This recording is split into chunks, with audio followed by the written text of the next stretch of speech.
Okay. यार इसको यहाँ पर भी देख सकते हैं। क्या देख सकते हैं? ये हम लोग का प्रैक्टिकल प्रोजेक्ट है।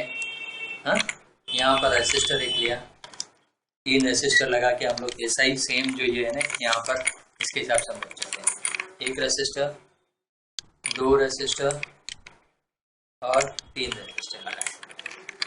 ठीक है, 3 रेसिस्टर हमने लगाए। उसकी वैल्यू अभी फाइंड करते हैं। पहला वैल्यू रेसिस्टर कौन सा लगा रहे हैं? 100 ओम्स का।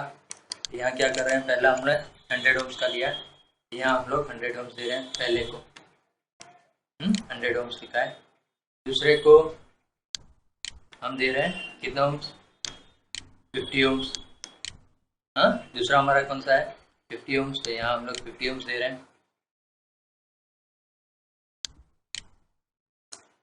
ओके, और तीसरा हमारा 10 ओम्स का है, तो 10 ओम्स। तीसरा हमारा रेसिस्टेंस कौन सा है? 10 ओम्स, तो 10 ओम्स। ओके, उसको वायर से हम ज्वाइंट करते हैं। ये सर्किट छोटी हल्की डिजाइन बना, इसको भी हम लोग वायर से ज्वाइंट करते हैं। ओके, तीसरा वायर भी हम लोग लेते हैं, उसको बैटरी से ज्वाइंट। ओके,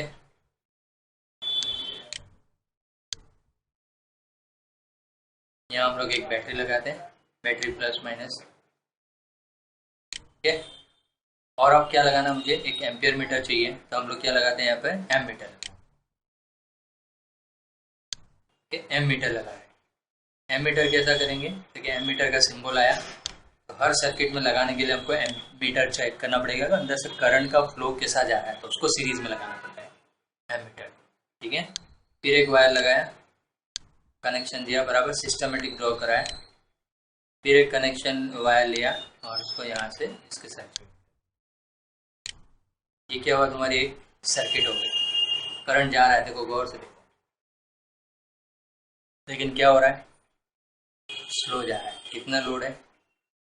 0.6 मतलब फ्लो ऑफ करंट कितना है? स्लो है। ठीक है, अब हम मल्टीमीटर लेते हैं, यहीं पर मल्टीमीटर लेते हैं। ये मल्टीमीटर है हमारा टेम्पररी है, चेक करने के लिए बैटरी कितना करंट दे रहा है वो देखना है। तो यहाँ लगाया हमने और यहाँ कहीं भी लगाया हमने, कितना दे रहा है? 9 वोल्ट। तो बैटरी कितना वोल्टेज दे रहा है? 9 वोल्ट। ओके, 9 वोल्ट दे रहा है। जब यहाँ से यहाँ तक तो 9 वोल्ट ही है, देख लो। लेकिन यहाँ से ये रेसिस्टर के इस तरफ आ रहा है तो कितना हो रहा है? 3.375। मतलब ये कितना ड्रॉप कर रहा है? 5.625 कर रहा है। हाँ, 5.625 कर रहा है। तो यहाँ पर देखते हैं अपने 9 वॉट माइनस कितना हुआ? 3.375। तो ये कितना ड्रॉप कर रहा है? 5.625 ड्रॉप कर रहा है। कौन से ओम्स? 100 ओम्स, वो भी सीरीज में लगाया हुआ है। अंदाज बोल रहा हूँ, अगर मुझे कोई जगह पे 5.62 चाहिए था सर्किट, तो मैं क्या लगाता था? 100 ओम्स का 9 वॉट की सप्लाई में 100 वॉट्स का रेसिस्टर लगा। उसका कैलकुलेशन इसी तरह होता है। तो सर्किट में कैसे रेसिस्टर का क्या काम है, किस तरह लगाया जाता है, वो इससे आइडिया लगा सकते हैं। ठीक है, अब यहाँ से हमारा यहाँ भी वही है 3.375, लेकिन ये दूसरा रेसिस्टर 50 ओम्स का है, तो यहाँ पर कितना हो रहा है? 0.563। तो लेकिन अभी हम देखने जाए कि ये कितना ड्रॉप कर रहा है, तो यूं देख सकते हैं। तो कितना ड्रॉप कर रहा है? सॉरी, ये रेसिस्टर खाली कितना रेसिस्ट कर रहा है? 2.812 ड्रॉप कर रहा है। ये रेसिस्टर कितना ड्रॉप कर रहा है वो मेजर करना हो तो इसके एक नाके पे और एक नाके पे सीरीज में लगाएंगे, तो यहाँ पता चलेगा कितना कर रहा है। ये रेसिस्टर की एक नाका और दूसरा 1 पॉइंट, दूसरे पॉइंट पे कितना वोल्टेज आएगा? देखिए यहाँ 9 वोल्ट आ रहा है, लेकिन 9 वोल्ट क्या ये खा के दे रहे हैं, रेसिस्ट करके इसको दे रहे हैं। अगर ये मैं निकाल लेता ना, इसको ज्वाइंट कर देता, तो कितना होता है? यहाँ 9 वोल्ट ही अवरोध करता, तो ये अवरोध की रेसिस्टेंस वैल्यू बढ़ जाती, मतलब उसके हिसाब से उसका कैलकुलेशन होगा। ठीक है, ये जो मैंने सर्किट बताई है, हाँ, उसी सर्किट के हिसाब से क्या है? 100 ओम्स है, 50 ओम्स है, 10 ओम्स है। मैंने अलग अलग वैल्यू इसलिए लिया कि आपको कैलकुलेशन में समझ में आए। 100 ओम्स में यहाँ 9 वोल्ट था, 9 वोल्ट से यहाँ पर कितना आया? 3.37, मतलब इसने कितना रेसिस्ट करा? 5.62। ये 50 ओम्स के एवरेज के हिसाब से उसने कितना एवरेज करा? 2.812, और यहाँ कितना आया? 0.562, और ये 10 ओम्स है। ठीक है, इसका भी कैलकुलेशन है। जैसे देखो टोटल रेसिस्टेंस वैल्यू कितनी है, 160 ओम्स है। यहाँ पर ये वैल्यूएशन कैसा होगा, तो V is equal to I R. हाँ, टोटल आई कितना है वो ये एम्पियर में हमको पता चला 0.5625 इंटू ये रेसिस्टर कितना है 10 ओम्स, तो ये कितना रेसिस्ट करेगा 0.562।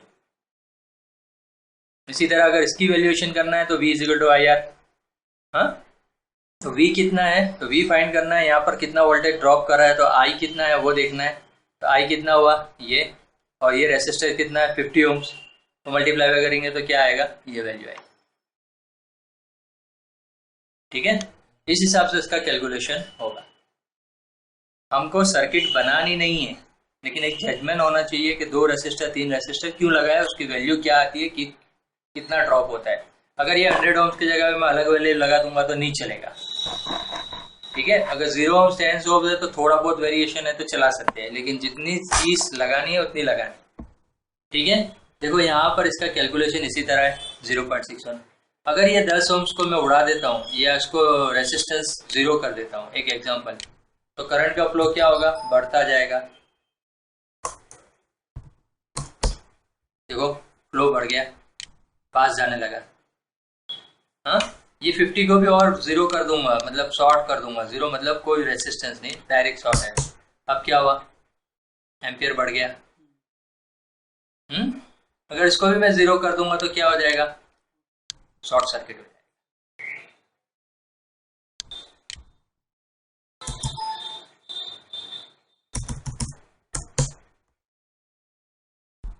वो कभी भी सर्किट शॉर्ट नहीं होनी चाहिए। क्या है, पूरा का पूरा करंट रिटर्न जा रहा है, इसको बोलते हैं शॉर्ट सर्किट।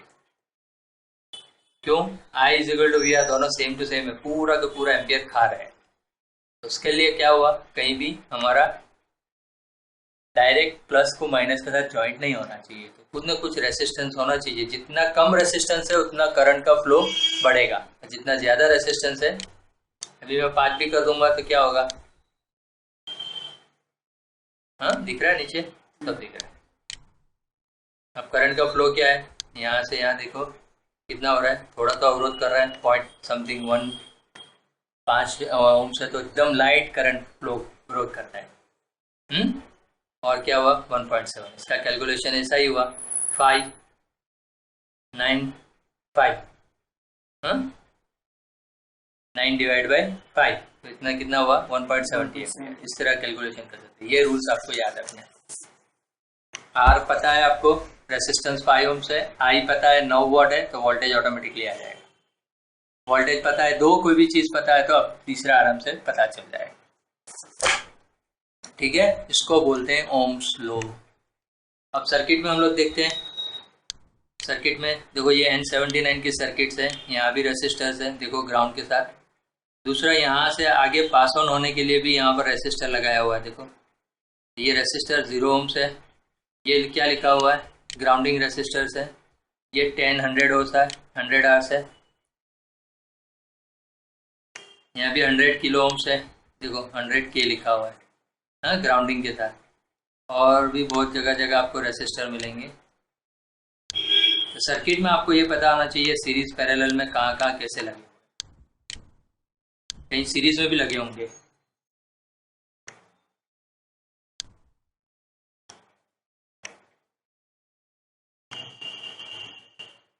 दो तीन ऐसे भी लगे होंगे। तो हर सिग्नल जा रहा है तो कितना है 1 किलो ओम्स, एक आईसी में से दूसरा आईसी में जाने के लिए बीच में क्या लगाया 1 किलो ओम्स का रेसिस्टर। उसके करंट को ड्रॉप करना है या थोड़ा चेंज करना है तो उसके से। और ये भी रेसिस्टर आते हैं, इसको बोलते हैं ग्राउंडिंग रेसिस्टर, हाँ ग्राउंडिंग रेसिस्टर दिख रहा है 4 किलो 7 इस तरह है। ये सब आपको रेसिस्टर मिलेंगे अलग अलग। ओके, तो रेसिस्टर कहाँ है, एक तो ग्राउंडिंग होते हैं वोल्टेज के, ग्राउंडिंग मतलब एक साइड आपका कनेक्टिविटी है, दूसरी साइड बीप बजेगा। और ये क्या है, कॉपलिंग है, मतलब सीरीज में अलग अलग अंदर से करंट पास होके आगे जाएगा।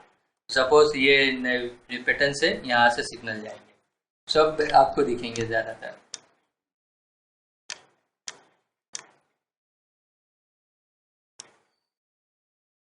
ओके, ये क्या है, कौन सा कैपेसिटर रेसिस्टर है, ग्राउंडिंग, एक साइड ग्राउंड है।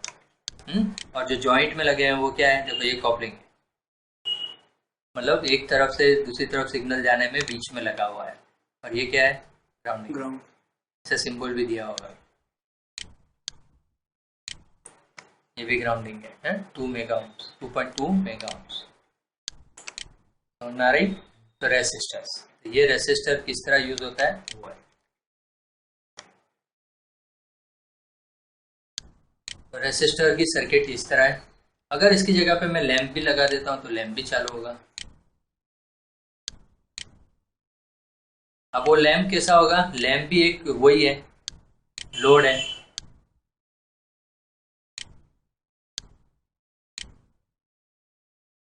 क्या हो रहा है, 9 वोल्ट का 9 वोल्ट जा रहा है। अभी जितना ओम्स यहाँ से हम लोग रिड्यूस करेंगे उतना करंट लैंप को ज़्यादा पास जाएगा। तभी कि लैंप, जितनी करंट ज़्यादा लैंप पे से जाएगा उतना लैंप उजाला ज़्यादा देगा, यानी रेसिस्टेंस फ्लो कम होगा। अभी इसका भी रेसिस्टेंस कितना है वो भी चेंज कर सकते हैं। 10 ओम से अगर मैं 0 कर दूंगा तो शॉर्ट सर्किट हो जाएगा। 0 मतलब जरा भी अवरोध नहीं कर रहा है। 1 2 3 करेंगे तो उसके हिसाब से उसकी ब्लोनेस आ जाएगी। देखो अगर 50 का अवरोध करेंगे तो क्या होगा, उजाला ज़्यादा होगा लेकिन वोल्टेज ज़्यादा खाएगा इस हिसाब से। ठीक है, तो एम्पियर उसी तरह बढ़ता जाता है। जितना ज़्यादा रेसिस्टेंस होगा उसके हिसाब से एम्पियर ज़्यादा होगा। ये करंट का रेसिस्टेंस है, इसको भी रेसिस्टेंस ही बोलते हैं। जो करंट खाता है उसको भी रेसिस्टेंस बोलते हैं, या जो रेसिस्टर्स होते हैं वो भी रेसिस्टेंस का काम। ये है हाउ द रेसिस्टर वर्क्स। तो आपको समझ में आया रेसिस्टर क्या काम कर रहा है? तो रेसिस्टर एक तो ग्राउंडिंग होते हैं, एक कॉपलिंग होते हैं, और एनटीसी पीटीसी भी रेसिस्टर्स होते हैं अलग अलग। ओके।